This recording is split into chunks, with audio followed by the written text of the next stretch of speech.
Ya, selamat pagi Bapak Ibu, tubuh Kristus, baik yang dari Abalaf maupun dari luar Abalaf. Saya lihat banyak di sini teman-teman dari tubuh Kristus yang join pada pagi ini. Karena kita percaya di zaman akhir ini kita sebagai gereja harus bersatu, harus bersinergi bagi kerajaan Allah.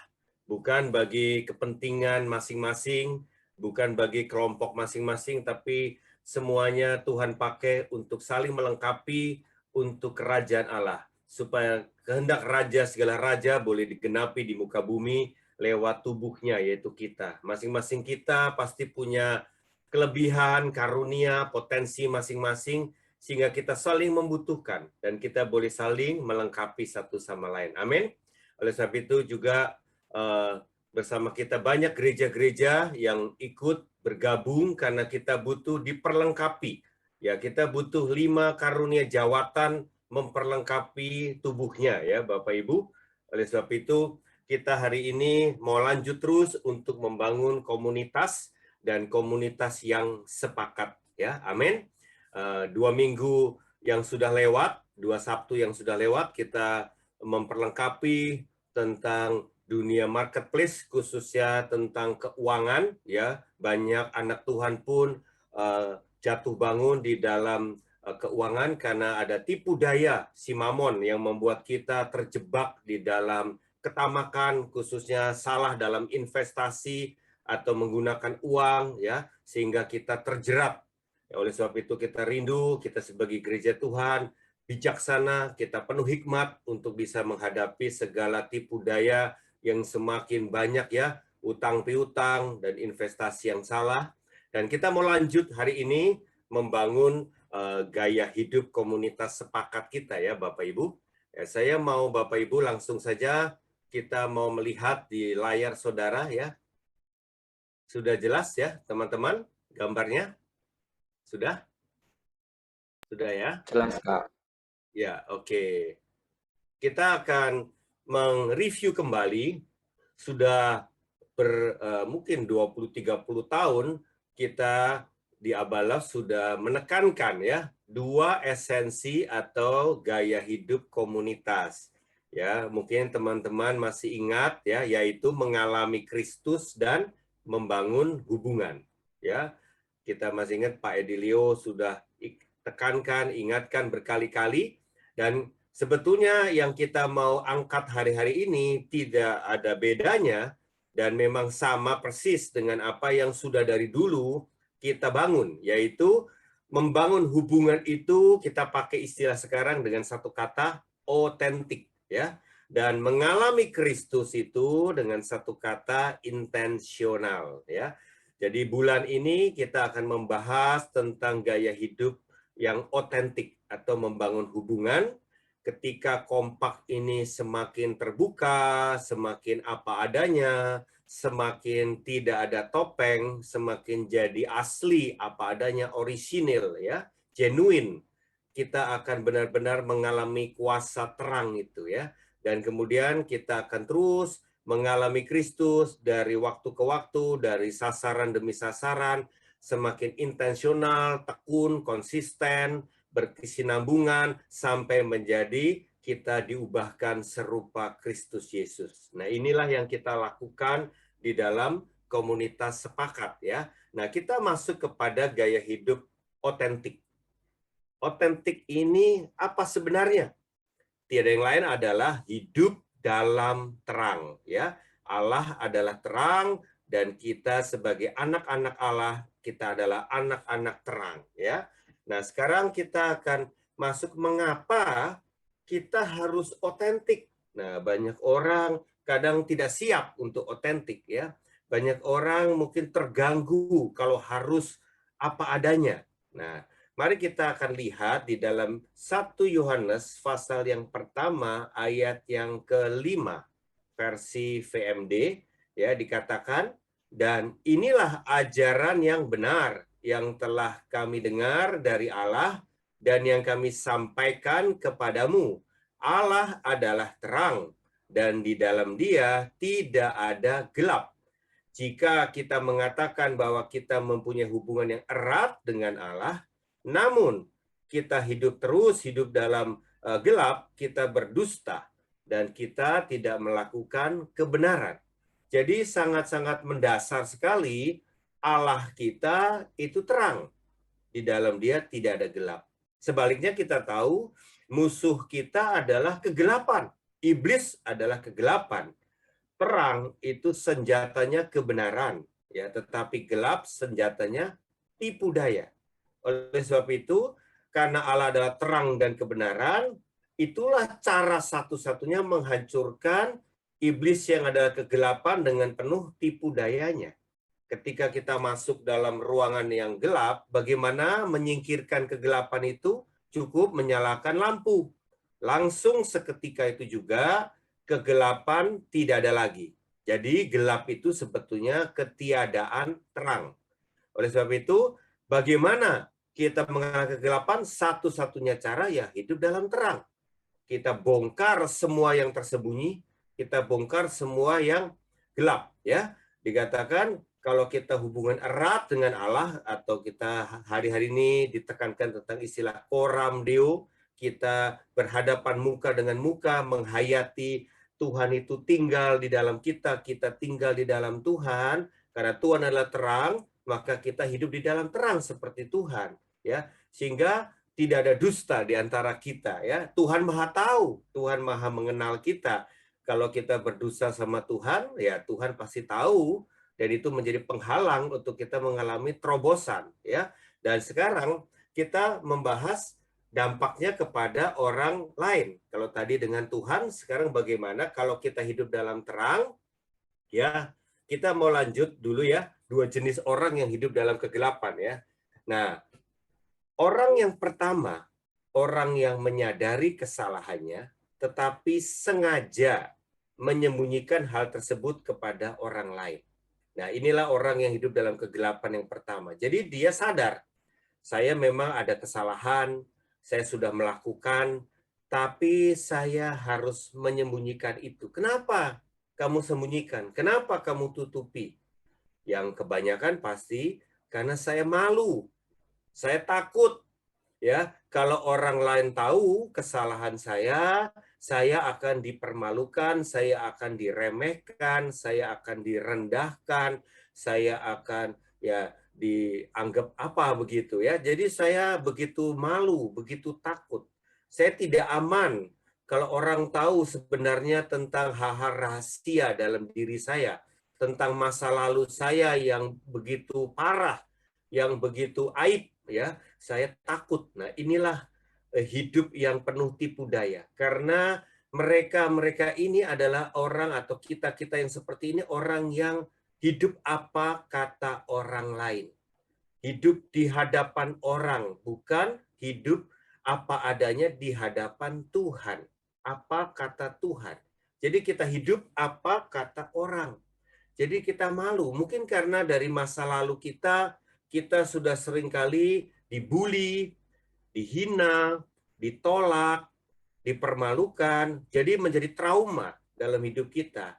Jadi waktu kita dalam perjalanan hidupnya melakukan kesalahan-kesalahan, bahkan dosa-dosa, kita takut, malu, ya, kalau orang lain tahu. Jadi kita sembunyikan, dan dampaknya ya kita mungkin terikat dengan problem emosi itu, atau rasa bersalah itu, rasa ketakutan itu yang menghantui kita, ya. Tapi yang kemungkinan kedua yang juga banyak terjadi di dalam gereja, bahkan ada orang-orang yang masih belum mau bertobat. Jadi dia masih tetap mau lakukan dosa tersebut, mau tetap ingin menikmati dosa tersebut, walaupun Roh Kudus di dalam dirinya sudah menemplak dia, ya, menegur dia, mengingatkan dia, tapi dia mungkin sudah berkali-kali dia berkata tidak, mendukakan Roh Kudus, memadamkan Roh Kudus, dan akhirnya hati nuraninya jadi tumpul. Nah, ini saudaraku. Jadi kalau orang nggak mau bertobat, ya dia nggak mau cerita-cerita supaya dia bisa terus jalankan dosa itu tanpa gangguan dari orang-orang lain, ya. Nah, ini yang menjadikan kegelapan. Yang kedua, jenis yang kedua adalah orang yang belum menyadari kesalahannya. Jadi ini lebih parah lagi. Jadi sadar saja belum. Ya, kalau yang pertama ini sudah sadar tapi sengaja sembunyikan. Kalau yang kedua memang tidak sadar. Ya banyak hal yang kita nggak sadari karena mungkin ya pola asuh atau masa lalu kita, didikan dari keluarga dan lingkungan yang membuat kita terbiasa hidup seperti itu. Ya orang berkata ini blind spot, titik buta. Jadi suatu gaya hidup, sikap hati, kebiasaan yang sudah biasa kita lakukan, ya. Jadi suatu budaya dalam keluarga atau lingkungan yang membuat kita ya itu wajar. Semua orang begitu kok. Nah, jadi ketika ada orang lain yang lebih sudah dipulihkan, mengenal kebenaran, melihat loh kok nggak benar ini orang. Ya, orang ini bisa melihat blind spot-nya kita. Ya, saya kasih ilustrasi, saya background-nya keluarga yang broken home. Jadi saya punya keluarga itu masing-masing, sendiri-sendiri ya. Hubungannya tidak hangat satu sama lain, banyak luka, khususnya anak-anak dengan orang tua, karena kedua orang tua kami selalu bertengkar, hampir setiap hari ya, saling menyakiti, saling melukai. Jadi kami masing-masing lah hidupnya, independen. Jadi saya pun suka-suka saya. Ya, contoh sehari-hari ketika saya mau makan, ya saya tidak pernah ajak-ajak saudara atau orang tua, "Mah, makan, Pa, makan." Nggak pernah, saudara. Ya makan-makan aja ya. Bahkan ada papa lewat di depan saya lagi makan, ya nggak perlu saya nanya, "Pa, makan yuk." Nggak. Masing-masing ya. Jadi saya punya biasa dari dulu begitu. Ini hal kecil saja mungkin, tetapi itu sesuatu yang tidak etis kan? Ketika saya sudah mendapatkan calon istri ya, Kak Hana, saya bertamu di rumahnya ya waktu menjalani pranikah dan diajak makan, saya makan aja seperti biasa saya di rumah. Lalu Hana berkata, "Loh, kamu kok nggak izin dulu ke mama?" Ya, papanya sudah tidak ada, tapi ada mamanya. Saya bilang, "Oh, mesti izin." Ya kan udah disuruh makan tadi, kenapa ngomong lagi gitu. Tapi Hana bilang, "Lah, itu kan sopan santun, etika." Nah, hal kecil saja, tapi saya tidak sadari dan diomongin sama keluarga Hana, ini calon suaminya Hana ini kurang sopan, kurang etis. Nah, ini hal kecil saja. Saya kalau jalan juga, ada waktu di gereja, saya kalau jalan di depan orang, saya ada maunya, saya jalan aja. Walaupun orang itu di kiri kanan saya kadang buru-buru ya. Nah, banyak orang berkata, Pak Budi sombong. Masa negur aja enggak. Nah, saya pikir saya ada buru-buru. Tapi kan bisa tetap bersapa. Nah, hal-hal yang remeh, tapi bagi saya tidak terbiasa. Karena saya dari dulu nggak pernah diajarin begitu. Dan sampai saya sudah bahkan melayani pun terbawa-bawa. Ini blind spot saya. Dan banyak yang lain lagi ya. Tapi intinya banyak dari kita memiliki blind spot yang kita tidak sadari. Nah, tolong kita di dalam komunitas sepakat, kita terbuka, tolong dong, kan teman-teman kompak, mestinya teman-teman yang dekat, teman-teman yang paling mengenal kita, berani mengungkapkan blind spot masing-masing kita, sehingga kita pun mengalami pemulihan, perubahan dalam sifat-sifat yang tidak benar ya. Kedua, orang yang belum sadar ya karena kesombongannya. Nah, inilah yang menjadi puncak problema. Jadi orang yang sombong ya dia selalu merasa benar, merasa paling benar. Jadi membela diri bahkan kalau dia diberitahu karena dia menganggap itu tidak salah. Jadi dia begitu tertipu sehingga benar-benar seperti dibutakan matanya. Ya. Jadi kita bisa melihat Yesus sendiri punya problem waktu di dunia melayani ya apa? Bukan sama orang berdosa. Orang berdosa sadar kesalahannya, datang mengakui dan memohon ampun kepada Yesus ya. Pelacur bertobat, pemungut cukai bertobat. Tapi Yesus punya problem besar dengan ahli Taurat, ya, orang Farisi yang begitu sombong, begitu munafik, dan benar-benar tidak menyadari kesalahannya, bahkan mencari-cari kesalahan Yesus. Dan ketika ditemplak, ya bukannya bertobat, malah marah, ya, bahkan geram, bahkan dendam, dan akhirnya kita tahu mereka bersiasat menyalibkan Yesus. Jadi ini kelompok orang yang tidak menyadari kesalahannya. Ya, ini yang paling sulit ya. Oleh sebab itu, kita mau hidup di dalam terang. Amin. Karena kita tidak mau sampai bertumbuh menjadi stadium kegelapannya ya, level kegelapannya yang sampai ke tingkat yang parah itu, yang sombong itu ya. Oke, nah dampak dari otentik atau hidup di dalam terang ini apa? Di ayat ketujuhnya ya, Bapak Ibu Saudara-saudari, Allah ada dalam terang, kita juga harus hidup dalam terang. Jika kita hidup dalam terang, kita mempunyai hubungan yang erat sesama kita, dan bila kita hidup dalam terang, darah Yesus anak Allah menyucikan kita dari semua dosa. Jadi bukan saja kita dengan Allah koram deo ya, karena kita hidup dalam terang, ada hubungan yang berhadapan muka, hubungan yang erat yang tinggal di dalam Tuhan saja, tetapi akibatnya persekutuan dengan sesama kita, dengan komunitas kita, terjadi hubungan yang erat, yang otentik, yang mendalam, yang sejati. Hubungannya persahabatan, persaudaraan. Karena kita adalah keluarga rohani, keluarga Allah, saudaraku. Nah, tetapi ya di dalam keluarga seharusnya tidak ada topeng lagi. Jadi kalau Bapak Ibu ya hidup di dalam lingkungan masyarakat, kita bisa balik ke rumah, di rumah kita jadi apa adanya. Kenapa? Di rumah kita tidak ada filter. Kita ngomong nggak perlu sampai basa-basi. Ya, kita apa adanya ketika kita balik ke rumah, balik ke keluarga kita. Betul? Kita marah-marah aja, nggak pakai diatur-atur, ya. Cara marahnya yang bagaimana? Kita apa adanya, asli banget ketika kita pulang ke rumah. Ya, betul nggak? Jadi, itulah sebetulnya keluarga. Jadi kalau kita sekarang bicara keluarga rohani atau komunitas, ya itulah keluarga kita juga. Nah, apakah kita sudah menganggap ini keluarga benar sehingga kita otentik, hidup apa adanya?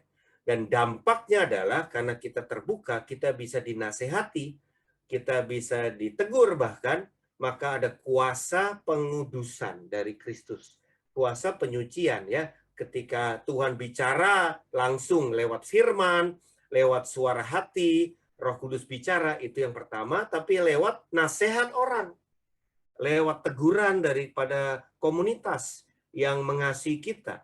Itulah cara yang kedua kalau kita memang masih keraskan hati, masih sombong, maka tubuh Kristus bisa memberitahu kita, ya, itu cara Tuhan menguduskan hidup kita.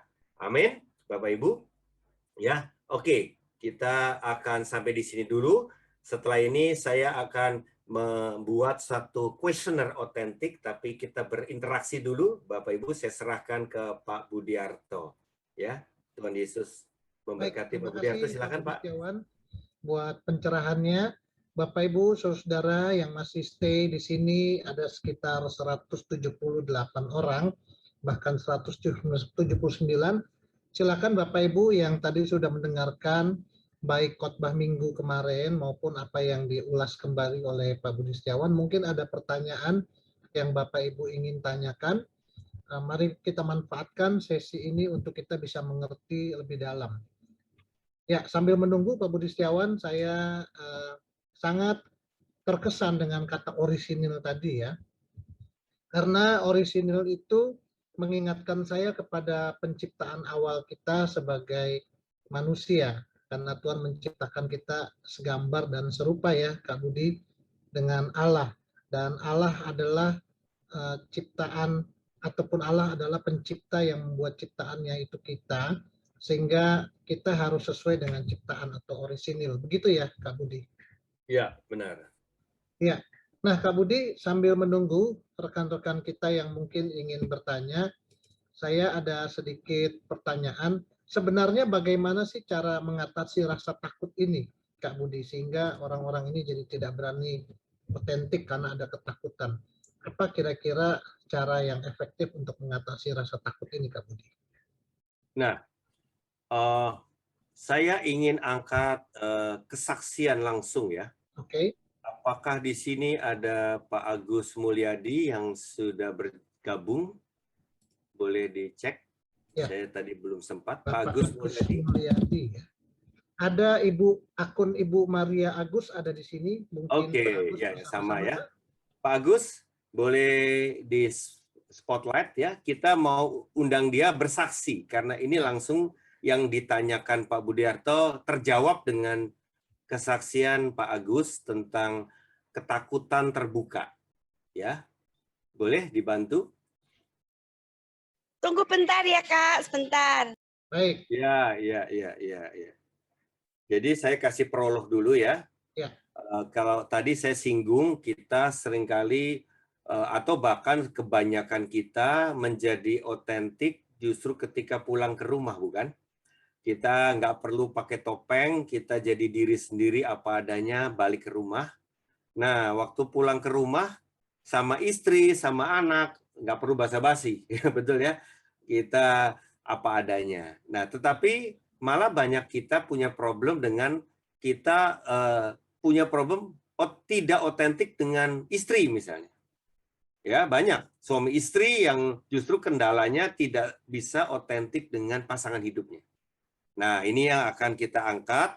Kalau itu menjadi problem Bapak Ibu, berarti lebih dalam lagi ya ini karena sama orang terdekatnya saja yang lebih daripada orang luar, orang dalam ya, suami istri, itu kita sulit otentik. Nah, saya mau dengar dari kita sama-sama dengar dari Pak Agus ya. Pak Agus, kita ini saya dampingi kompaknya, saya bapai kompak Pak Agus ya dengan teman-teman, dengan Pak Yongki ya. Pak Agus bisa bercerita masa lalu Pak Agus yang memang punya kendala dengan otentik atau memang biasa hidupnya independen, Pak Agus. Silakan.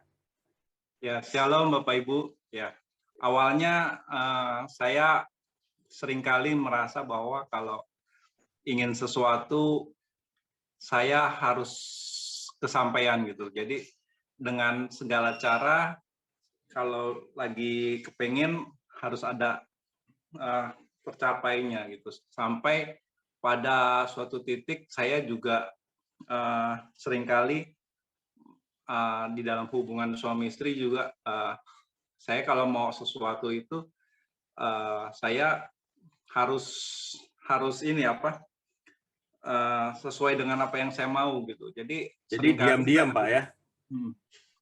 Diam-diam. Oke.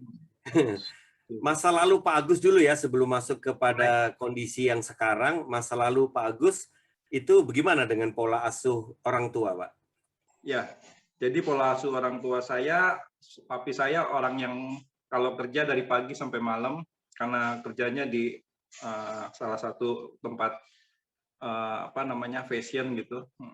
Nah, jadi nggak pernah ada perhatian sama saya. Jadi pembiaran ya Pak? Pembiaran, betul. Kalau mami saya adalah ibu yang memanjakan. Jadi kalau saya pengen sesuatu, mami saya selalu menuruti gitu. Jadi apapun yang Pak Agus mau, gampang dapat ya? Iya, gampang didapat, betul Pak. Berarti apa tuh? Ego Pak Agus begitu kuat ya? Apa yang saya mau, saya harus dapetin apapun caranya ya? Iya, betul. Oke. Jadi ini background Pak Agus supaya kita mengerti setelah menikah dengan Ibu Maria, apa yang dihadapi Pak Agus dengan pernikahan Pak Agus? Iya, saya nggak sadar sih waktu itu saya juga seringkali gitu kepengen sesuatu gitu. Kalau lagi apa sesuai dengan keinginan mata ya, saya jatuhnya di keinginan mata gitu. Jadi kalau lihat sesuatu terus terus pengen beli dan ini sering jadi dorongan buat saya untuk wah saya harus punya ini gitu, harus punya ini. Nah itu terjadi sering kali gitu sampai salah satunya adalah saya baru teringat lagi hari ini saya beli mesin kopi yang saya mau gitu. Nah itu ya harganya lumayan dan saya nggak minta persetujuan istri saya gitu. Nah itu juga jadi konflik juga dengan istri ketika saya bawa pulang mesin itu. Gitu. Nah itu. Iya. Nah jadi berkali-kali diem-diem toh akhirnya ketahuan juga kan beli barang ya Pak Agus ya. Betul ya.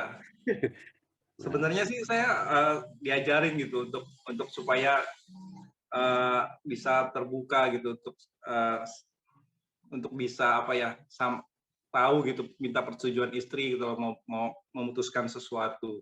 Nah tapi pada kenyataannya istri saya tuh orang yang begitu cermat, begitu banyak pertimbangan, seringkali juga ya apa yang saya mau ditolak gitu. Sehingga saya coba beli sendiri deh gitu. Gitu. Saya putusin sendiri aja seperti itu. Nah, itu saya salah gitu di situ. Nah, ya sampai ada beberapa hal yang saya umpetin gitu, sembunyikan gitu. Nah, setelah itu ya dengar khotbah kemarin Pak Budi. Jadi tentang otentik, terus tiba-tiba kayak ada suara gini, kamu belum otentik. Dan itu berulang kali gitu, sampai akhirnya saya ingat-ingat gitu. Iya, ternyata Tuhan tegur saya di situ. Saya udah berulang kali ya, karena kebiasaan saya yang seperti itu membuat saya sama istri sendiri malah jadi ada hal-hal yang saya masih sembunyikan seperti itu, Kak Budi. Kemarin Selasa di Kompak kita memberi masukan buat Pak Agus. Apa Pak Agus dari kebenaran otentik ini kemarin Selasa, Pak?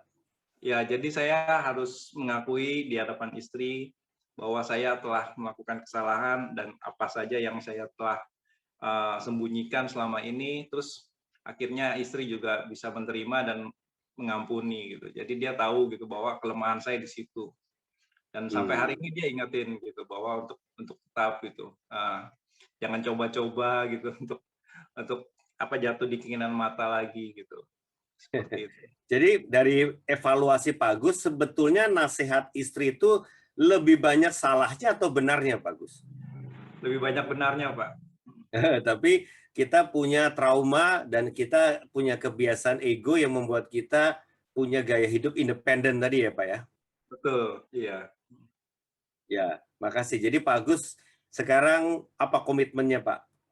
Ya, komitmen saya kalau beli sesuatu juga saya tanya istri gitu. Apa barang ya, terutama ya. Saya kan karena jatuhnya di keinginan mata sih Pak gitu. Ini bahaya nih ya, shopping online terus ini ya. Seperti itu. Oke, makasih ya. Jadi Pak Agus belajar mau otentik dengan istri, Pak Budiarto. Ya.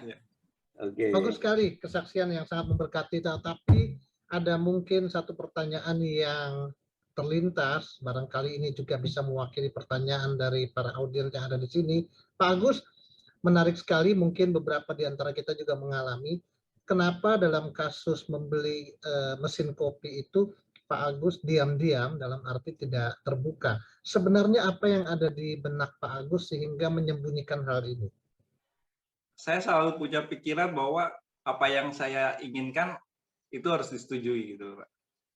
Jadi berarti takut tidak disetujui ya kalau terbuka? Tidak disetujui. Jadi kalau saya ngomong tidak disetujui, jadi saya beli duluan. Berarti kesimpulannya yang kita bisa dapat adalah masa lalu kita itu sangat mempengaruhi keotentikan kita hari ini.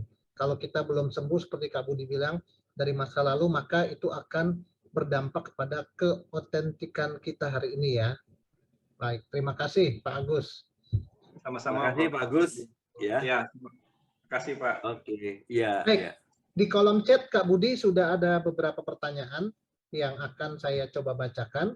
Nah, Pak Yakobus ini banyak sekali ataupun cukup panjang. Bagaimana kalau saya undang langsung secara interaktif Pak Yakobus untuk bisa bertanya langsung, Pak Yakobus?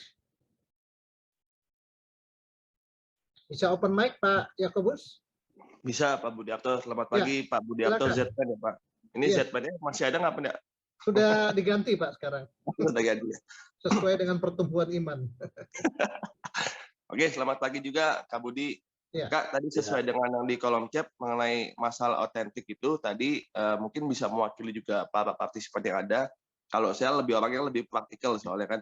Nah, bagaimana tips dan trik untuk menghadapi orang yang di dalam keadaannya blind spot? Karena kan kalau tadi Kak Budi sebutkan juga bahwa blind spot itu sebenarnya orang nggak sadar bahwa dia sebenarnya ada blind spot. Tetapi pada waktu kita semakin dipulihkan dan kita semakin bertumbuh, atau Tuhan kasih tahu, kita bisa melihat blind spot tersebut sebenarnya. Nah, kita coba nih, sudah kasih tahu nih blind spotnya. Nah, tetapi kan reaksi orang biasa beda-beda. Ada yang dia self-defend, tapi dia diam aja, tapi akhirnya malah dia malah makin nggak terbuka gitu kan. Terus kedua, ada juga malah makin pelan-pelan dia menjawab pelan-pelan nih. Ketiga, ya bahkan dia menyerang balik nih pada waktu kondisi misalkan sebelumnya baik-baik aja, kita nggak menyentuh blind spotnya dia, dan kita juga sempat terbuka, cerita apa adanya, mulai belajar otentik. Nah, tetapi malah itu jadi bumerang tuh, dia malah meng-capture biasa sepotong-sepotong, misalkan ada yang seperti itu. Nah, pertanyaan pertama, bagaimana tips and triknya Kak, supaya tetap bagaimana bisa menjaga keharmonisasi harmoni hubungannya, terus kita juga membantu dia blind spotnya. Nah, pertanyaan yang kedua sebenarnya hampir hubungan. Nah, bagaimana jika kondisi demikian, apakah kita perlu otentik dulu nih sepenuhnya jika kita melihat level kedewasaan untuk otentiknya belum mencapai level yang dewasa nih, sehingga bagi kita yang mau belajar untuk otentik ada rasa kurang aman pada waktu kita mau belajar praktek untuk otentik sepenuhnya. Begitu dari saya, Pak Budiarto, Pak Budi. Baik, Ya, terima kasih Pak Yakobus buat pertanyaannya. Silakan Kak Budi Setiawan. ya, ini makasih sekali pertanyaannya bagus. Ya, jadi memang kalau kita di SPK sudah ingat sekali motonya ya, keterbukaan adalah awal pemulihan. Ya, jadi itu sudah kita tekankan otentik, bukan? Keterbukaan adalah awal pemulihan. Dan kita masih ingat di SPK sahabat-sahabat baru ya, bahkan orang baru bertobat, bayi rohani, kita bangun atmosfer keterbukaan, dan ketika dia bercerita pun mengakuinya tidak ada penghakiman, tidak ada penuduhan, kita kasihi sehingga mereka aman untuk terbuka, bukan ya? Ini orang-orang baru, bayi rohani ya. Jadi itu yang tepat memang. Jadi gereja atau komunitas di dalam keluarga rohani adalah tempat teraman untuk kita bisa otentik. Nah, tapi problemnya kalau kita masuk ragi Farisi ini, roh kemunafikan, roh penghakiman, roh gosip yang membuat kita justru melukai orang-orang berdosa yang baru bergabung, ya kan? Bayi-bayi rohani. Nah, sekali lagi mari kita sebagai tanda kutip orang lama, orang yang sudah duluan bertobat, jangan sampai kita ini justru jadi ragi Farisi atau kita jadi munafik. Itu yang mengecewakan dan melukai banyak orang yang baru, ya. Itu yang pertama, sikap hati yang benar dulu. Kita pun harus jadi contoh teladan otentik. Ya, kita yang lebih dulu lebih dewasa rohani harusnya teladan untuk otentik. Itu yang asli benar-benar, ya. Itu yang pertama. Yang kedua, tentang kedekatan hubungan juga menentukan dalam perjalanannya. Ketika kita menasihati orang, menegur orang, ada orang A menegur persis kata-katanya, ada orang B juga menegur persis juga kata-katanya, tapi yang orang ditegur itu lebih dengar yang B. Waktu si A negur, dia marah, dia tersinggung, dia bela diri. Tapi waktu si B yang menegur, dia bertobat. Nah, kita angkat kasus itu saja ya. Isi tegurannya sama ya, tapi beda orangnya. Jadi sekali lagi kesimpulannya apa? Siapa yang ngomong, yang negur, yang nasihati menentukan juga. Berarti apa? Kualitas otentik atau kualitas hubungan kedalaman, rasa aman dari orang yang ditegur dengan orang yang menegur. Makanya kita harus mulai dengan membangun hubungan dulu. Ya, supaya hubungan kita aman, dekat, dalam. Lalu baru kita masuk kepada area-area tadi, blind spot. Itu blind spot belum tentu dosa ya. Blind spot itu mungkin masih disebut kelemahan atau kekurangan ya, belum sampai dosa ya. Tapi kita pastikan karena kita mengasihi dia dan dia tahu bahwa dia dikasihi, maka dia merasa aman. Yang ngasih tahu itu orang-orang yang mengasihi dia. Jelas? Tapi kali ini orang nggak jelas, bahkan mungkin pernah jadi masalah sama saya, ngomong sensitif, peka, ya, apalagi yang belum pulih, jelas tidak tepat. Jadi ya kembali kata-kata yang tepat pada waktu yang tepat dengan cara yang tepat itu pasti hasilnya tepat, Pak Budiarto. Ya, Itu ya. luar biasa sekali. Memang terima kasih untuk jawabannya dan pertanyaannya. Memang topik otentik, Bapak Ibu sekalian, adalah sebuah topik yang sangat menarik, bahkan menantang menurut saya, karena ini mengajak Anda untuk keluar dari goa. Dan itu bukan hal yang mudah, goa persembunyian selama ini. Ada satu pertanyaan dari Pak Oscar, Kak Budi Setiawan. Pertanyaannya sebagai berikut. bagaimana sikap yang benar terhadap otentik apa adanya, tapi bisa menjebak hidup dalam manusia lama dan pilihan untuk bertumbuh serupa Kristus menjadi manusia baru yang terus diperbaharui semakin serupa Kristus. Demikian. Jadi intinya apa Pak? Oke, Saya kalau mau begitu ditajamkan saya aja minta Pak pertanyaannya. Oscar open mic ya, karena mungkin supaya lebih tajam pertanyaannya. Ya, Silakan Pak Oscar, saya sudah chat tadi untuk bisa ya. open mic dan menanyakan langsung. Silakan Pak Oscar. Ya, terima kasih Pak Budiarto, terima kasih Pak Bistiawan. Tadi berkati tentang otentik, bahwa hidup dalam terang, hidup dalam kebenaran. Nah, cuman ada ini Pak, yang saya temui ya. Yang jelas kalau kita di rumah Pak, kita otomatis otentik karena udah kebuka, udah nggak bisa ada yang tutup-tutupin lagi. Rumah adalah tempat yang sangat membuat kita menjadi otentik. Nah, dengan otentik apa adanya, tapi ini ada jebakan Batman-nya, Pak. Kalimat apa adanya. Wah, aku ya begini. Ya emang begini aku otentik. Loh, kalau apa adanya ini artinya disikapi bertahan manusia lama.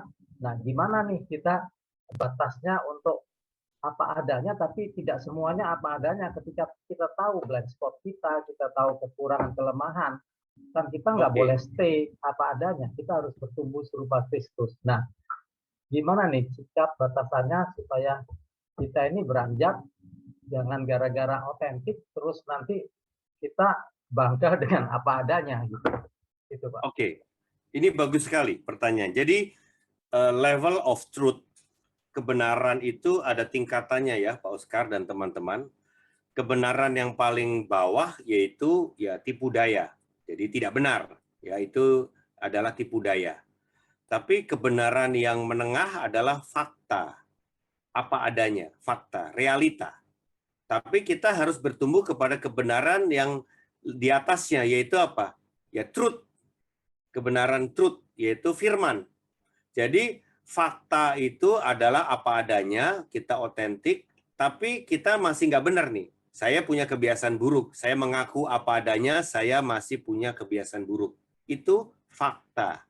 Tapi kalau orang yang nggak sadar, itu nggak apa-apa, itu bukan kebiasaan buruk, itu mah orang juga lakuin sama, itu berarti tipu daya kan. Jadi dia hidup dalam kegelapan. Tapi sini orang udah ngaku nih, saya memang punya kebiasaan buruk. Itu fakta. Tapi kebenaran apa?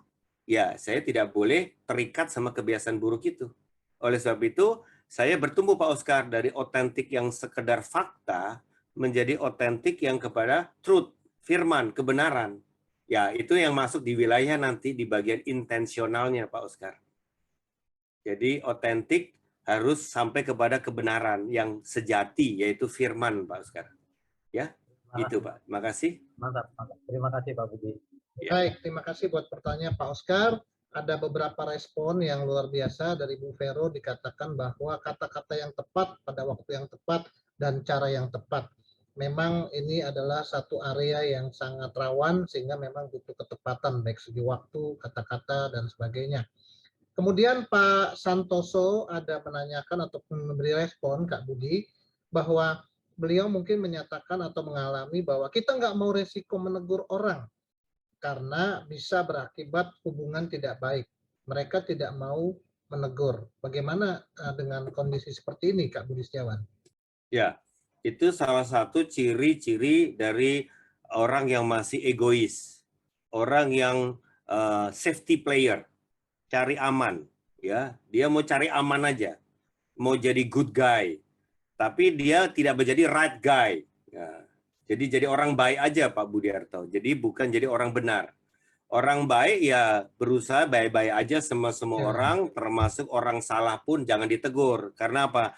Jangan cari musuh. Jadi yang paling penting prinsip hidup orang baik aja, hubungan baik sama siapa saja, termasuk sama orang nggak benar pun hubungan tetap baik. Tetapi dia tidak menjadi saksi Kristus. Dia tidak bertanggung jawab kepada orang-orang yang dipertemukan Tuhan untuk mengalami perubahan, pemulihan, dan segala macam karena tidak benar hidupnya. Jadi kita harus jadi orang benar, Pak Santoso, dan kita bertanggung jawab kepada orang-orang yang Tuhan kirim, Tuhan titipkan untuk menjadi orang-orang dekat kita. Kita bisa bertanggung jawab, mendoakan, menasihati, mendampingi untuk mengalami kemenangan-kemenangan dari masalahnya. Itu kan harus ada faktor mengajar, menasihati, ya bahkan menegur, karena tanggung jawab, Pak, karena kasih kita, ya. Jadi lebih baik teguran yang nyata daripada kasih yang tersembunyi, kata Firman, betul? Jadi kalau kita semuanya safety player, kita jadi gereja pembiaran. Waduh, ya mungkin karena background kita nggak pernah ditegur orang tua, bisa juga ada faktor. Kita nggak pernah ditegur, ngapain sih rese, kepo, negur orang. Jadi kan orang yang peduli, caring itu kadang dihakimi. Orang kepo lah, ya kamu rese lah, kamu ngerecokin hidup orang lain lah, privasi orang kamu utak-utik lah. Nah inilah dunia punya pembelaan diri untuk jangan macam-macam, jangan main masuk ke wilayah privasi saya masih mau hidup dalam dosa dan segala macam, Pak. Jadi sekali lagi kita adalah saksi Kristus. Kita bisa lihat aja hidup Yesus Kristus ya. Kalau sama orang yang sudah ngaku dosa, Yesus tidak ada teguran. Langsung Yesus mengampuni dengan kasih. Tetapi kalau jelas-jelasan orang yang memang belum sadar, Yesus kasih tahu juga kan. Dengan orang ahli Taurat, Yesus bahkan belak-belakan menegur ya. Jadi Yesus tidak safety player. Yesus tidak cari aman. Yesus memberitakan kebenaran. Itu, Pak. Baik, terima kasih Kak Budi. Masih terkait ya, ini puji Tuhan banyak yang bertanya supaya bisa melakukannya dengan benar ya, bukan cuma dengan baik. Masih terkait dengan bagaimana menegur ataupun menyampaikan topik otentik ini kepada pribadi lain. Ini ada Pak Alexander menanyakan, Kak Budi, kadang kalau otentik itu bisa malah menimbulkan konflik ya, mungkin bahkan sakit hati. Nah, gimana sih kita tahu bahwa yang dibuka itu maksudnya yang akan kita buka keotentikannya itu untuk masuk lebih dalam itu sudah siap untuk disampaikan sehingga nggak terjadi konflik atau bahkan luka. Ini artinya punya kerinduan dan pengen tahu tips and tricksnya bagaimana supaya pihak itu tidak terluka ataupun bereaksi negatif. Ya, makasih Pak Alex. Pertanyaannya bagus sekali. Kita sudah belajar tentang identifikasi, konfirmasi, dan aksi. Ya, jadi ketika ada orang yang salah, kita mesti identifikasi kesiapan atau kesadaran dia terhadap kesalahannya. Ini orang levelnya orang yang sebenarnya seperti apa? Kalau ini jenis orang yang bebal, degil, ya kita tidak perlu masuk lebih dalam lagi bahkan. Tapi kalau orang ini sebetulnya harus dikasih tahu karena ignorant ya, tidak sadar atau tidak tahu.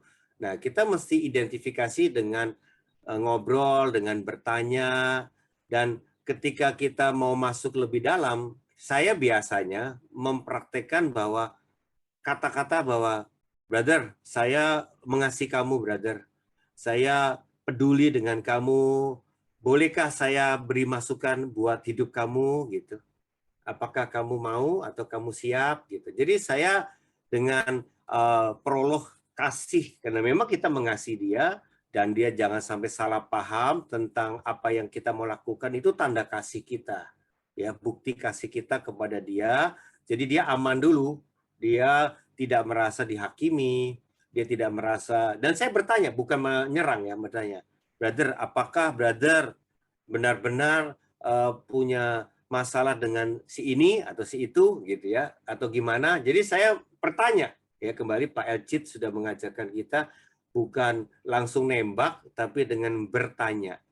Itu lebih lembut ya, lebih pas di hati orang. Kalau memang dia siap pasti berkata, oh iya memang saya ada masalah.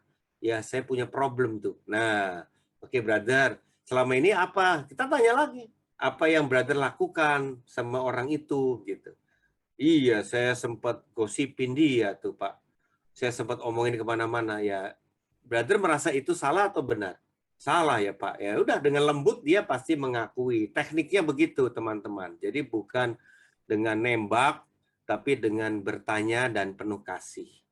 Itulah tips yang sederhana. Ya, mesti dipraktekkan karena saya bukan orangnya, saya orang yang kadang cespleng ya, straight to the point. Nah, itu yang saya juga belajar, akhirnya banyak konflik. Karena otentik yang tidak hikmat ya, otentik tapi kurang hikmat. Ya, otentik penuh kasih itu membawa dampak. Itu Pak. Ya, terima kasih Kak Budi. Beberapa pertanyaan di dalam chat room adalah pertanyaan-pertanyaan senada, di mana terkait dengan cara yang efektif, bagaimana supaya tidak luka dan sebagainya. Bapak Ibu yang bertanya ke arah yang ataupun pertanyaan yang sama sudah mendapatkan penjelasan dari Kak Budi Setiawan.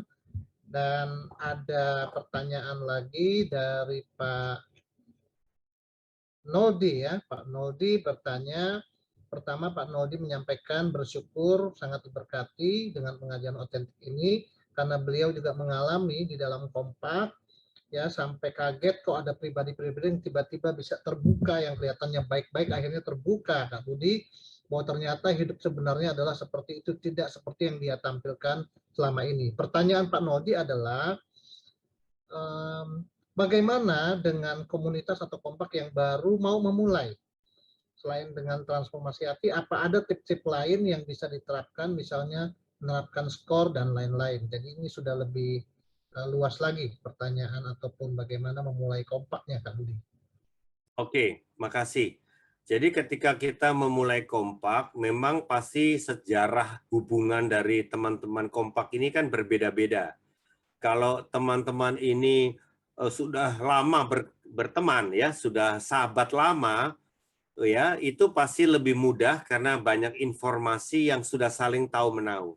Walaupun ya sekali lagi, walaupun saudara teman lama, belum tentu Anda tahu bagian privasi dari teman lama Anda. Ya, karena banyak kita di dalam pergaulan lama atau pergaulan dunia, kita tidak ada hikmat untuk menanyakan hal-hal yang memang perlu. Contoh latar belakang, contoh dosa-dosa pribadi, belum tentu kadang kita pernah singgung-singgung, ya. Jadi kita bisa saja berkawan lama tapi otentiknya tidak berkualitas begitu. Nah, oleh sebab itu saya banyak menemukan di dalam kompak, walaupun teman lama, ketika saya bertanya, yuk cerita latar belakang. Nah, ini cerita latar belakang, hal-hal yang bisa dilakukan di awal dengan kita duluan yang menjadi kesaksian. Ya, kita cerita latar belakang kita. Jadi orang yang sudah siap otentik, contohkan, teladankan tentang hati sikap yang otentik dengan duluan cerita. Ketika kita bercerita, lalu kita minta, yuk sekarang kamu coba cerita latar belakang seperti apa. Nah, latar belakang itu ya masa kecil, pola asuh. Kenapa perlu?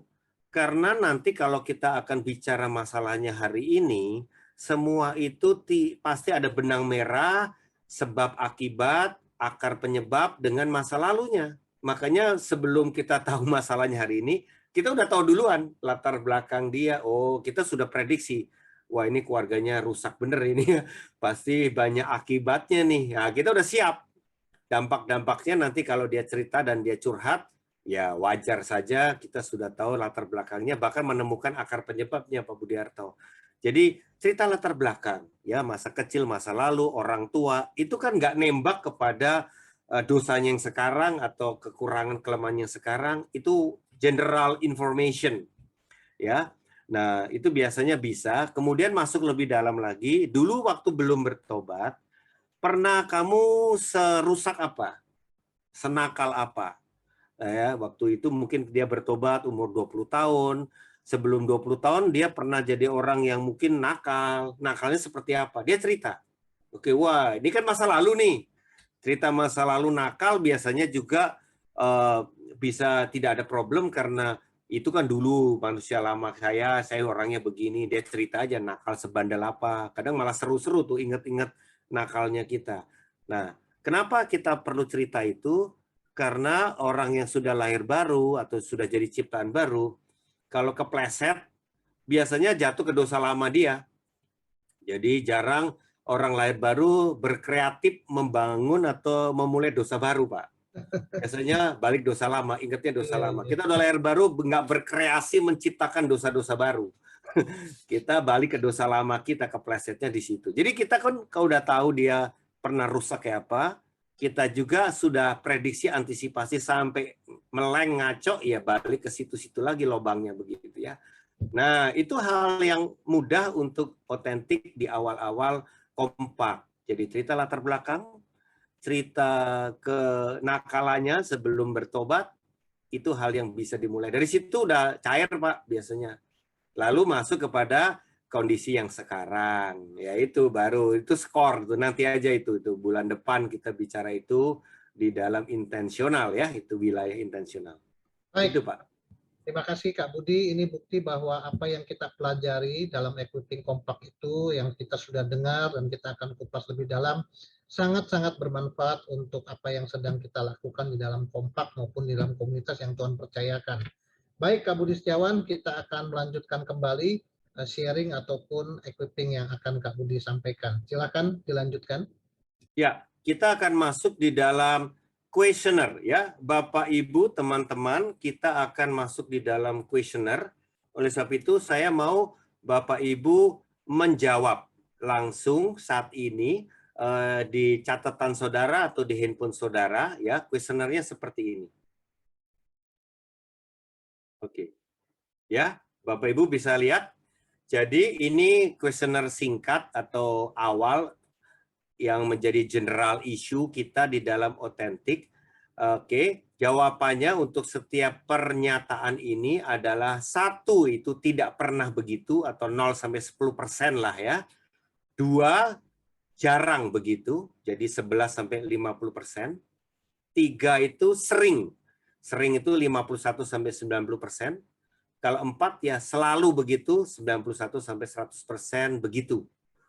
Bapak Ibu juga setelah equipping kompak ini bisa mengisi juga bila sudah lewat ya dengan teman kompak yang tidak hadir dengan mengisi di link ini ya. Ini yang sudah ada ya. Jadi gg.gg/form_authentic ya. Oke, kita isi sama-sama ya Bapak Ibu dengan perlahan-lahan. Yang pertama, jadi tulis saja angkanya aja 1 atau di screenshot juga boleh. Lalu 1, kemudian angkanya jawabannya entah 1, 2, atau 3, atau 4 ya. Saya mudah kecewa atas penilaian negatif atau masukan terhadap perilaku maupun penampilan saya. Jadi ini jujur aja ya, kalau memang mudah kecewa, kalau dikasih nilai negatif, kasih masukan yang negatif terhadap perbuatan, penampilan, perilakumu. Oke, dari siapapun ya. Yang kedua, saya merasa tidak nyaman bila berada bersama-sama dengan orang yang lebih mampu atau lebih berpotensi dari saya. Jadi kalau kamu ketemu dalam satu pertemuan dengan orang yang lebih tinggi, lebih hebat, lebih mampu, lebih di atas ya, entah kepintaran, sosial, apa aja ya, jabatan, nyaman atau tidak. Oke. Yang ketiga, saya kecewa bila tidak diberi penghargaan atas pekerjaan yang telah saya kerjakan. Jadi kita udah kerja sungguh-sungguh, pelayanan sungguh-sungguh, tapi kurang dihargai. Saya kecewa nggak tuh? Oke. Yang ketiga, oke. Yang keempat, saya khawatir apabila saya gagal dalam penampilan saya, orang lain akan memandang saya buruk. Jadi ini ketakutan atau kekhawatiran bila memang gagal, saya pasti dihina, diremehkan, ya dihakimi atau apapun dah yang dipikirkan, dia khawatir, takut. Oke, Bapak Ibu sudah, ini 4 pertanyaan pertama, ada 12 ya semua. Oke, kalau sudah kita masuk di slide berikutnya ya. Nah, slide berikutnya nomor 5. Saya cenderung tidak bisa dekat, bahkan saya merasa ada penghalang antara saya dengan salah satu atau kedua orang tua saya. Ini hubungan dengan orang tua, bisa salah satu, bisa dua-duanya. Saya cenderung tidak bisa dekat, ada penghalang, ya, ada jarak. Nggak bisa benar-benar sama orang tua tuh otentik, hangat, akrab, apa adanya. Jadi ada seperti tembok atau jarak. Ya, oke. Yang keenam, saya mempunyai kebutuhan emosional yang saya pikir belum terpenuhi. Jadi nggak bisa apa adanya secara emosional atau nggak bisa tersalurkan emosional atau ya keinginan-keinginan emosi yang nggak dapat gitu ya. Nah itulah pergumulan emosi atau konflik batinmu ya. Jadi saudara punya problem tidak bisa otentik dalam emosi. Ya, misalnya saudara mau nangis, nangis saja gitu. Nggak bisa tuh. Saudara gengsi mungkin buat nangis. Atau saudara mau bilang saya ini marah loh. Tapi saudara tuh nggak bisa. Simpen aja. Ya, saudara nggak bisa ungkapkan saya marah loh sama kamu. Kamu gitu loh. Nah gitu. Jadi bisa aja ada orang begitu ya, tidak bisa terpenuhi atau tidak bisa tersalurkan. Nomor 7, ini bagi yang sudah menikah pasti. Ada konflik dalam pernikahan saya yang belum terselesaikan. Karena memang harusnya otentik dan benar dalam hubungan kita suami istri ya. Oke, nomor 7. Nomor 8, imajinasi saya dapat terbawa kemana-mana dengan fantasi seksual. Ya, ini bisa pria, bisa wanita juga ya. Jadi kadang-kala cuma dituduh dosa pria, padahal begitu banyak wanita juga yang punya masalah di dalam hal yang seperti ini. Ya, berfantasi seksual dengan orang lain, bahkan yang udah menikah bukan dengan suaminya, ya, dengan pria idolanya, ya itu macam-macam ya. Baik kalau pria mah sangat paham ini ya. Kita aja jadi karena terikat pornografi sehingga memang imajinasinya seperti itu ya, kita otentik ya. Sekali lagi udah di screenshot pertanyaan ini, kita nanti bisa diskusikan dalam komunitas saudara. Oke, kalau sudah kita masuk kepada pertanyaan yang slide terakhir, nomor 9. Ya, masih ada dosa tertentu dalam hidup saya yang masih saya simpan dan saya sulit mengakui dan meninggalkannya. Jadi ada dosa-dosa private yang benar-benar takut ya, malu. Masih belum beranilah cerita kalau yang satu itu. Oke, apakah jawaban saudara? Nomor 10. Terkadang saya khawatir khususnya dalam hal keuangan. Jadi urusan masa depan, urusan hidup ya, urusan ya semua, keluarga, keuangan ya. Kita adakah kekhawatiran? Ya, nomor 11. Saya lebih cenderung merasa masih kurang sehingga saya sulit mengalami kelimpahan dalam syukur. Jadi selalu ada aja kurang ini, kurang itu, masih kurang ini, kurang itu. Jadi nggak bisa mensyukuri apapun yang ada sekarang. Oke. Ke nomor 12, saya sering merasa kurang waktu untuk Tuhan atau keluarga atau diri sendiri karena sibuk dengan usaha dan pekerjaan saya. Jadi ini orang yang begitu sibuknya sibuk dengan bekerja, sibuk dengan usaha, sampai itu jadi alasan nggak ada waktu buat Tuhan, nggak ada waktu buat keluarga, sama diri sendiri. Apakah hidup kita ya sepertinya sudah tidak seimbang seperti itu? Mari kita jujur mengakui. Jadi teman-teman sekali lagi di screenshot supaya bisa menjadi diskusi kepada teman kompak. Jawaban Anda, silakan Anda terbuka dalam pertemuan kompak minggu ini, sehingga saudara bisa belajar otentik mulai dari pertanyaan. Ini sebetulnya pertanyaan dalam bentuk kuesioner yang saya bantu, tetapi goalnya adalah kita berani mulai otentik. Begitu Pak Budiarto? Ya, oke. Kita kembali ke tanya jawab lagi ya, Pak. Baik, Pak Budi Setiawan, ada satu pertanyaan lagi dari David Fani. Tentu bahwa keterbukaan ataupun otentik ini adalah berlaku bagi anggota kompak, koordinator atau pemimpin kompak, bahkan sampai ke pemimpin yang tertinggi. Pertanyaannya, kalau sebagai pemimpin otentik terlalu terbuka, kayak di rumah apa adanya, terus jiwa yang di kompak itu nggak siap menerima kekurangan yang mungkin kaget, nanti malah nggak jadi berkat di kompak tersebut karena terlalu apa adanya. Bagaimana Kak menyikapi kondisi seperti ini? Ya, jadi otentik itu ada dua level dalam arti yang tadi ditanyakan ya. Level pertama, otentik sesuatu yang kita sudah menang. Jadi itu masa lalu kita pernah begini, pernah begitu, dan kita sudah pulih, kita sudah menang, sudah lewat ya. Nah, itu bisa kepada siapa saja kita sampaikan. Ya, karena itu sudah jadi kesaksian hidup. Oke. Tapi ada otentiknya hal-hal yang sedang masih dihadapi. Sedang belum menang ya, masih kalah, masih jatuh bangun, masih jadi problem. Nah, Ini hal otentik kepada orang-orang yang bisa menolong dia menang. Itu Pak Budiarto. Jadi kalau dia cerita kepada orang yang nggak akan bantu dia menang, itu nggak ada gunanya. Karena kalau dia cerita dosanya, lalu orang itu bisa bantu apa gitu? Nggak bisa, karena mungkin levelnya masih baru bertobat, atau levelnya ya nggak siap. Jadi itu tadi. Jadi otentik yang sudah menang kepada siapapun tanpa batas, tapi otentik hal yang kita masih bergumul, kita butuh otentik kepada pihak-pihak orang yang akan membantu kita menang. Itu maksudnya. Ya, jadi mengerti, langsung menjawab pertanyaan Pak David. Baik, terima kasih untuk pertanyaannya. Baik, Bapak Ibu sekalian, kalau ada pertanyaan lagi silahkan menyampaikannya di chat room ataupun raise hand. Kami akan memberikan kesempatan untuk langsung bertanya open mic maupun open video. Kak Budi, apakah ada lagi yang ingin di-sharekan terkait dengan Cukup sih, saya rasa cukup karena kita dalami saja kasus-kasus yang dihadapi teman-teman. Silahkan ya sampaikan supaya jangan sampai kita pun tidak move on dengan berani otentik setelah equipping hari ini, Pak Budiarto. Betul. Bapak Ibu sekalian, seperti saya katakan tadi bahwa otentik adalah sebuah ataupun suatu hal yang merupakan kebenaran yang tidak bisa kita hindari, tetapi sesuatu yang sangat penting dalam kehidupan kita dalam bertumbuh serupa Kristus.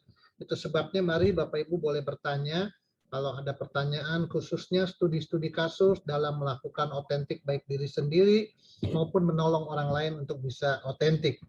Nah, kami menunggu pertanyaan Bapak Ibu sekalian. Sambil menunggu yang bertanya, Kak Budi Setiawan, saya ada terpikir pertanyaan begini. Sebenarnya seberapa besar ya Kak Budi itu faktor luar dan faktor dalam hal otentik ini? Sebenarnya seberapa besar sih? Atau mana yang lebih besar atau apa yang perlu di-highlight? Faktor luar atau faktor dalam yang membuat otentik ini bisa berjalan dengan baik? Bisa diberi contoh faktor luar itu seperti apa misalnya, Pak? Ya, saya berpikir misalnya kadang-kadang tadi dari beberapa pertanyaan, orang tidak bisa otentik karena dia lihat dia otentiknya dengan siapa, berarti dari faktor luar. Sementara di satu sisi, di lain sisi, sebenarnya orang tidak otentik itu seharusnya apakah tidak perlu pengaruh faktor luar, yang penting faktor di dalam seperti dia merasa itu sesuatu yang tidak benar dan sebagainya, dia sadar bahwa itu tidak benar, hidup di dalam kegelapan sebagai anak-anak terang, itu faktor dalam. Jadi sebenarnya apakah kedua-duanya ini hal yang penting atau kita hanya fokus di faktor dalam saja, Kak Budi? Ya, sebetulnya sama-sama mempengaruhi ya. Jadi kalau masa lalu kita itu faktor dalamnya ya karena kita dulunya dari lahir sudah jadi orang berdosa. Ya, jadi kita punya ketakutan, rasa tidak aman sebagai orang berdosa, itu faktor dalam masa lalu kita. Tapi ketika kita sudah percaya Yesus sebagai ciptaan baru, ya dosa asal kita sudah ditanggung oleh Yesus Kristus. Jadi faktor dalam kita sudah mengalami ciptaan baru, betul ya? Itu yang pasti kita hayati identitas kita sebagai orang benar yang diampuni. Tapi mungkin faktor luarnya yang masa lalu itu yang lebih banyak. Faktor luarnya adalah kita diperlakukan dengan tidak adil, kita ditolak, kita dihakimi, kita ya dari luar tuh keluarga, lingkungan yang mungkin rusak sehingga kita banyak luka-luka, sehingga kita punya trauma-trauma ke dalam. Jadi dari luar ke dalam.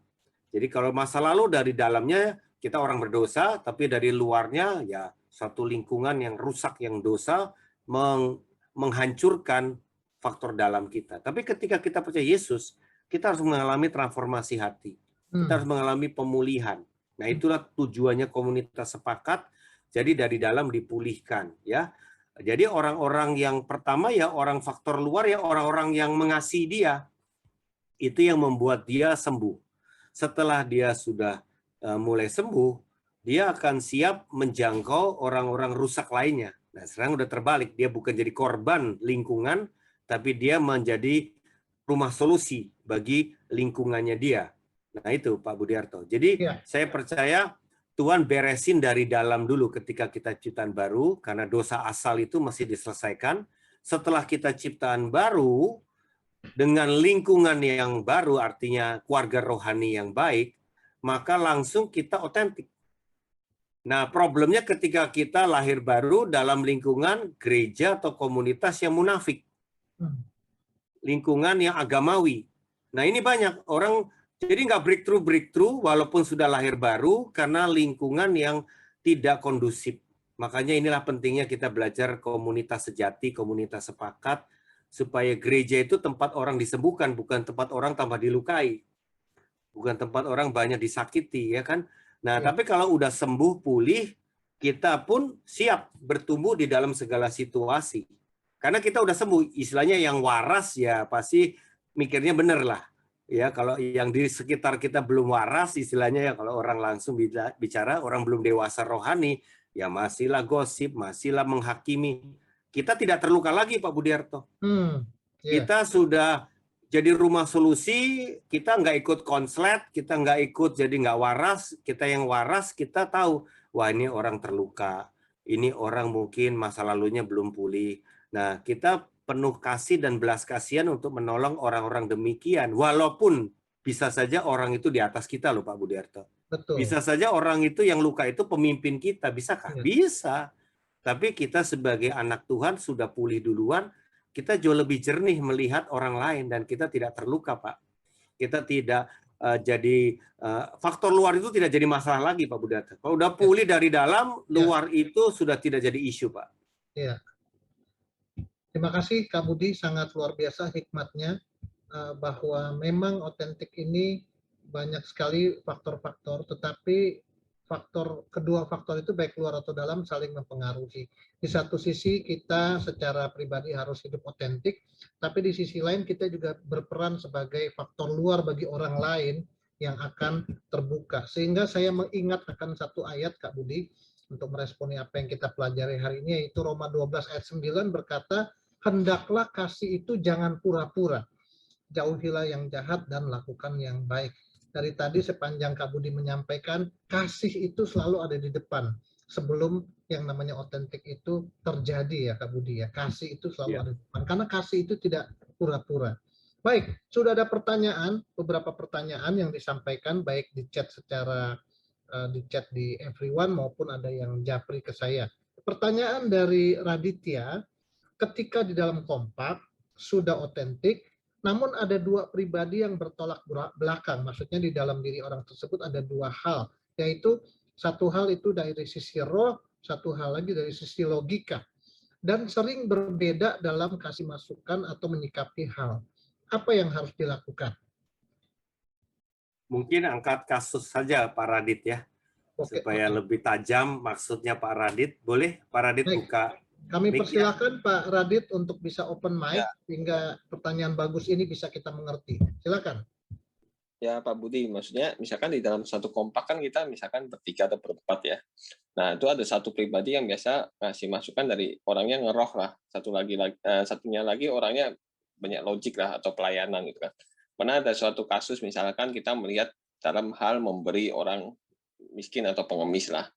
Di satu sisi orang yang misalnya tipikal orang pertama dia bilang, ya kalau Roh Kudus menggerakkan, tanya dulu Roh Kudus ini pemberian bisa membangun apa enggak, baru saya beri gitu kan. Ya enggak salah Pak, benar juga gitu. Tapi di satu sisi orang yang logik atau pelayanan dia bilang, ya pokoknya bagian saya cuma bisa memberi, ya saya kasih aja gitu. Tetapi nanti bagaimana itu bukan urusan saya istilahnya kan itu yang penting saya memberi dulu, menolong dulu gitu. Nah kayak hal-hal begini kan seringkali ketika kita melayani mungkin bisa ngasih masukan yang bisa berbeda terus, entah masukannya bisa dianggap saling melengkapi atau bisa dianggap orang lain nanti membingungkan gitu Pak. Nah kita juga seringkali kalau menyikapi masalah jadi berbeda sudut pandang gitu. Itu apa yang harus kita lakukan ya? Apakah harus tetap mempertahankan otentikitas masing-masing atau itu bisa harus saling ngeblend, cari titik temu gitu sebelum memberikan masukan misalnya. Terima kasih. Nah, ini studi kasus yang bagus ya. Nah, teman-teman, mari kita belajar. Dalam sesuatu pertanyaan, misalnya tadi langsung aja ya, memberi kepada pengemis. Begitu ya. Isunya tentang bagaimana memberi dengan pengemis. Yang satu berkata, saya digerakkan Roh Kudus, saya beri. Oke. Yang satu berkata, lihat dulu ini pengemis benar-benar pengemis atau pura-pura pengemis ini. Jangan-jangan dia lebih kaya dari kamu malah pengemisnya itu. Gitu. Jadi pura-pura jadi pengemis karena banyak pengemis yang begitu ya, profesi ya, benar-benar bukan karena musibah tapi karena profesi. Profesional lah ya, profesional beggar ya. Nah, rumahnya lebih gedong lagi dari yang memberi bahkan. Mobilnya Ya. Alphard. Ah, Kasih mobilnya Avanza. Oke. Nah, kalau bagi saya ini memang situasional. Situasionalnya begini. Bagi seseorang yang memang tidak ada belum bertumbuh di dalam karakter murah hati dan dia sedang diajar memberi, mungkin dia nggak perlu lagi rese atau bertanya ini orangnya siapa dulu nih. Udahlah, kalau kamu belum murah hati, belajar memberi dulu aja. Jangan pusing dengan siapa yang diberi. Ya, belajar memberi biasanya dipertemukan dengan orang-orang yang dekat, dia belajar memberi. Jadi dia nggak perlu dicampur adukan memberi, harus lihat dulu orangnya atau apa. Dia start dulu taat memberi, betul ya? Itu karena dia punya problem di soal memberi. Tapi bagi kita yang sudah murah hati, kita sudah suka memberi, pasti levelnya bukan lagi di isu memberinya, tapi memberi kepada siapanya yang menjadi isu. Itu level kondisi kita. Jadi kita pasti menabur di tanah yang baik, menabur yang Tuhan perintahkan, begitu. Jadi sekali lagi itu situasi yang tidak sama, ya. Yang jelas memang kita harus memberi kepada yang memang benar, tepat gitu. Tanah yang baik lah bahasa kita ya. Jadi bukan ditipu, karena banyak juga orang yang pura-pura miskin. Pura-pura ya. Saya dulu di direktur misi di gereja, itu proposal minta dana itu sampai setumpuk, Pak Budiarto. Wow. Itu proposal gereja-gereja yang minta dana itu setumpuk, Pak Budiarto. Itu di meja saya, macam-macam lah dari gereja ini. Tapi saya kaget ada banyak ternyata bohong-bohong aja, Pak Budiarto. Jadi tetap gerejanya tidak pernah dibangun karena duit yang diberikan kepada gereja tersebut jadi lemari es, jadi televisi, jadi handphone, jadi apa aja. Gerejanya mah tetap tidak dibangun supaya menjadi alasan dana pembangunan gereja. Ya itulah. Jadi sudah penyalahgunaan dana bantuan gitu, Pak. Nah itu banyak gereja atau pendeta melakukannya. Jadi saya nggak gampang-gampang itu karena banyak salah sasaran. Nah itu kan fakta yang ada di lapangan. Nah, itu contoh aja sih. Jadi sekali lagi kita harus juga mengasihi dan kita tahu orang yang dikasih atau orang yang kita berkati dengan benar. Tapi kadang kita percaya saja ya. Ada juga jemaat yang berkata, Pak Budi, saya ada memberkati ingin orang-orang hamba Tuhan yang sulit, Pak Budi, karena banyak yang tidak benar. Saya minta rekomendasi. Nah, kembali yang saya kenal, yang saya tahu betul, yang saya rekomendasi, Pak. Karena itu orang ingin tepat sasaran tadi. Bukan sembarangan, yang penting saya berkati, tapi orangnya siapa nggak jelas. Itu contoh aja sih, Pak. Baik. Terima kasih, Pak Budi, buat jawaban atas pertanyaannya. Bapak, Ibu, Saudara-saudara, kita masih memiliki sekitar 6-10 menit sebelum kita akan closing dengan kesimpulan. Sebab itu saya masih ada di tangan saya 2 pertanyaan yang akan saya tanyakan. Apabila Bapak Ibu masih ada pertanyaan, silahkan boleh disimpan ataupun bisa nanti ditanyakan lagi setelah ini apabila waktunya sudah lewat. Pak Yakobus bertanya, ini terkait dengan pertumbuhan atau proses kedewasaan menuju otentik.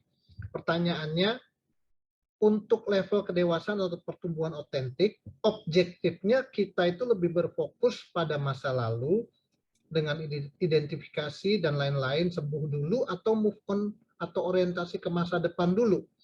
Nanti seiring dengan berjalannya waktu akan terbuka atau bisa sembuh sendiri pada waktu bertumbuh level of truth-nya. Jadi ini tentang proses pertumbuhannya, sebaiknya apakah harus berfokus pada masa lalu dulu atau langsung jalan aja nanti otomatis bisa otentik sendiri, begitu Kak Budi? Nah, ini juga pertanyaan bagus sekali. Ada kelompok-kelompok yang kubu pemulihan, Pak Budiarto. Kubu pemulihan, nah, saya Kubu bilang. pemulihan ya. Kubu pemulihan, kelompok pemulihan. Ini hobinya gali masa lalu. Ya, masa lalu terus, pemulihan terus, pemulihan terus. Tapi ada kelompok kubu misioner, masa depan, visi, panggilan, ya. Jadi itu masa depan, ya. Jadi berkat. Terus kamu jangan mengasihani diri, jangan ngurus sibuk masa hidup kamu, masa lalumu terus nggak beres-beres. Masa depan kapan jadinya? Begitu. Ini kubu masa depan. Ya, selalu di gereja dua kubu ini ribut, Pak. Karena merasa lebih benar yang satu ya daripada yang lain. Kalau saya bilang justru dua-duanya harus simultan. Jadi kadang kalau kamu, jadi sekali lagi bagi kubu masa depan yang selalu misi, bersaksi, jangan mengasihani diri, ya nggak sempat ini dunia terhilang, ya gitu ya, waktu sudah dekat, ya kita harus jadi berkat, begitu ya, jangan sibuk pemulihan melulu. Nah orang begini, saya lihat banyak contohnya, tiba-tiba kepleset jatuhnya dalam banget, Pak. Karena ada masa lalu dalam dirinya nggak beres, dia menghindar dengan alasan misi. Dengan alasan ini, nanti dia sembuh sendiri. Tapi memang benar-benar nggak sembuh, Pak. Jadi akhirnya keplesetnya dalam banget, jatuh, ternyata selingkuh.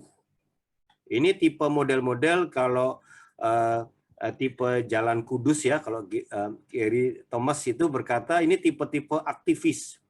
Jadi orang yang wah bantuin orang, korban bagi orang, tapi jeroannya rapuh, Pak. Sehingga akhirnya dia menghindar dan merasa itu nggak penting, yang penting berkarya nyata. Nah akhirnya kejeblos dalam, iblis tembak pada waktu yang tepat, jatuh dalam banget. Ya bisa hilang langsung, Pak. Itu kubu masa depan yang tidak memerhatikan transformasi hati atau pemulihan. Tapi kalau yang kubu pemulihan, yang pemulihan terus, ya salah bagi saya. Karena kamu dipulihkan untuk memulihkan. Langsung suruh bersaksi, jangkau jiwa. Jadi pulih sedikit bersaksi, pulih sedikit lagi bersaksi. Jadi jangan pulih semuanya baru bisa bersaksi. Perempuan Samaria itu kan ketemu Yesus, langsung ngalami pemulihan, langsung satu kampung dibawa kepada Tuhan. Jadi nggak nunggu dia pemberesan, pasti ada tindak lanjut saya percaya untuk pemberesan sama pria-pria yang bersama dia, kampungnya yang memang banyak terluka, tapi dengan pertobatan pemulihan, dia langsung menangin jiwa, Pak. Jadi bagi yang kubu pemulihan, pulih sedikit bersaksi, terus kita jangan menghakimi ya. Wah itu baru pulih Pak Budi, jangan cepat-cepat bersaksi. Itu kasih mula-mula nggak bisa ditahan. Ya, dan juga jangan menghakimi. Orang yang bersaksi bukan dijamin nggak pernah bisa jatuh lagi, bukan. Jadi di gereja itu kadang-kala banyak hakim-hakim nih Pak Budi. Jadi sampai nggak ada yang berani bersaksi nanti di gereja. Benar. Kalau di gereja sendiri malah pada takut bersaksi. Kenapa? Waduh, mata-mata hakim pada melihat saya terdakwa, Pak. Saya masih ada kurang ini, kurang itu. Sampai nggak berani bersaksi, Pak. Nah ini kan ngaco. Sekarang kita gereja yang siap nggak menampung orang berdosa datang. Harusnya gereja tempat kumpulnya orang berdosa dipulihkan, betul ya? Jadi bukan tempat kita jadi pengadilan hakim. Nah ini yang bahaya, inilah kemunafikan atau agamawi kita. Jadi sekali lagi, pulih sedikit bersaksi, pulih sedikit bersaksi, itulah kasih mula-mulamu akan membara. Amin. Baik, terima kasih Kak Budi. Nah ini ada satu pertanyaan terkait atau relate dengan apa yang barusan Kak Budi sampaikan. Pertanyaan ini cukup bagus sekali. Dan Bapak Ibu saya ingatkan, besok kita akan ibadah, Bapak Ibu akan mendapatkan yang kalau bicara tentang kedalaman dan kedalaman bagaimanakah truthnya soal kedalaman ini dalam ibadah minggu besok. Jangan lupa siapkan waktu, siapkan diri Anda, siapkan catatan, pelajari. Besok Kak Budi Setiawan di dalam ibadah minggu akan menyampaikan hal yang seperti ini bahkan lebih dalam lagi. Nah, pertanyaan terakhir untuk kita semua Kak Budi yang ada hubungannya relate juga dengan apa yang disampaikan. Ini bagus sekali pertanyaannya direct. Maaf, bagaimana jika keadaannya seperti ini? Kita berada dalam komunitas yang tidak otentik. Apakah harus meninggalkan komunitas tersebut kendati mereka adalah keluarga rohani kita? Begitu Kak Budi. Ya, berarti ini PR-nya bagi kamu atau Anda yang sudah berani otentik ya.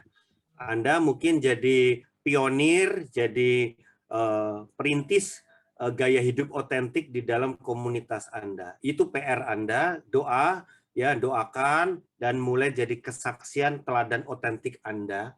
Lama-lama atmosfer istilah saya jadi game changer, jadi pengubah permainan. Kalau kita main bola itu kadang-kala tergantung siapa yang menguasai permainannya ya.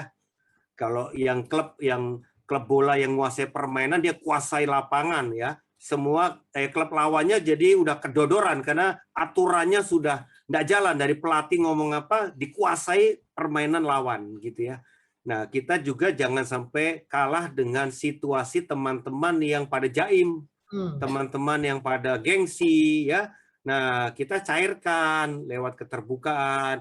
Kalau kita terlalu formal, yuk kita jalan-jalan, hiking, yuk kita main kemana dulu, ya cair. Kita ke rumah giliran masing-masing. Kita bikin suasana informal, nggak ada agamawi, nggak jaim, apa adanya. Ya, kita ngobrolnya juga hal-hal yang bercanda. Lama-lama cair, masuk kepada tadi. Latar belakang bro gimana nih, saya mau cerita nih. Ya, udah masuk yang saya tadi kasih tips ya. Sudah terbuka, pasti bisa. Ya, jadi sekali lagi kita doa, kita jadi teladan. Jangan tinggalkan komunitas keluarga rohani Anda, tetapi Anda jadi terang di sana untuk menerangi yang gelap. Itu Pak Budiarto. Baik, berarti seperti tadi tentang faktor luar dan faktor dalam. Ketika faktor luar itu tidak mendukung, bukan berarti kita harus meninggalkan ya Kak Budi ya. Tetapi justru kita dari dalam diri kita harus punya semangat, punya spirit untuk hidup di dalam terang di tengah kegelapan. Sehingga ketika terang itu datang, kegelapan itu sirna ya Kak Budi ya. Iya. Baik, masih ada sisa waktu 8 menit. Mungkin Kak Budi bisa memberikan satu closing ataupun kesimpulan dan statement-statement sebelum kita mengakhiri pertemuan kita dan kita akan melanjutkan di pertemuan Sabtu depan Kak Budi. Ya, makasih teman-teman. Jadi sekali lagi musuh kita adalah kegelapan dan tipu daya. Itulah lawan kita. Kita harus tahu ciri khas karakter musuh kita iblis. Dan kita harus perangi betul-betul gaya hidup kegelapan ini, gaya hidup yang penuh tipu daya ini. Dengan apa? Ya, kita hidup sebagai anak terang. Ya, kita belajar hidup dalam terang. Kita akan dipulihkan karena keterbukaan adalah awal pemulihan bersama keluarga rohani, keluarga terang. Ya, karena terang Kristus ada di tengah-tengah keluarga rohani atau keluarga terang ini. Dan kita kalau udah sembuh, kita akan siap menghadapi semua musuh kita yang kegelapan itu. Dan sekali lagi, jangan takut ya, jangan malu. Makanya minggu depan kita akan lanjutkan Pak Budiarto, bagaimana kita berani melepaskan topeng kita. Nah, kenapa orang takut melepaskan topengnya? Kita akan bahas Sabtu depan ya, supaya kita lebih dalam lagi. Inilah penghalang terbesar untuk kita harus lepaskan topeng ya. Mari kita akan siapkan diri, antusias, dan sekali lagi tadi sudah ada kuesioner otentik menjadi alat bantu kita bertumbuh dalam otentik di dalam komunitas. Jadi pakai itu pertanyaan 12 pertanyaan, sharingkan jawabannya dengan komunitas Anda sehingga Anda belajar mulai terbuka apa adanya, bukan? Itu saja Pak Budiarto. Ya. Baik, Pak Budi Setiawan dan juga rekan-rekan semua kompak dan juga tubuh Kristus. Demikianlah pertemuan kita, equipping kita hari ini. Yang pertama, jangan lupa apa yang sudah kita terima hari ini untuk kita bisa praktekkan dan kemudian kita bisa mengalaminya lebih dalam lagi dan secara pribadi. Yang kedua, jangan lupa besok dalam ibadah minggu ada sebuah pengajaran ataupun satu sharing firman yang sangat memberkati kita, yang akan membuat kita lebih terbuka lagi pikiran kita, truth kita akan bertumbuh ke dalam kebenaran yang lebih levelnya lebih tinggi lagi dan kita mengerti lebih dalam sehingga pada waktu kita mau melakukan otentik ini kita semakin banyak caranya dan mengerti. Dan kemudian jangan lupa Sabtu depan Bapak Ibu bisa bersama-sama kembali gabung bersama kita semua untuk mengikuti equipping ini. Baik, segala keberadaan yang ada, kami mengucapkan terima kasih dan saya kembalikan kepada Pak Denny. Tuhan Yesus memberkati kita semua. Tuhan Yesus berkati. Makasih semuanya. Tuhan memberkati Pak Budi, Pak Budiarto. Sampai ketemu Ya, besok makasih. ya. Makasih, God Pak Budi. bless. Pak Terima kasih Budiarto. Pak Budiarto. Ya. Thank you, Tuhan berkati semua. Tuhan berkati semua. Terima kasih Kak Budi, Terima kasih Pak Pak Budi, Budi. Pak Budiarto.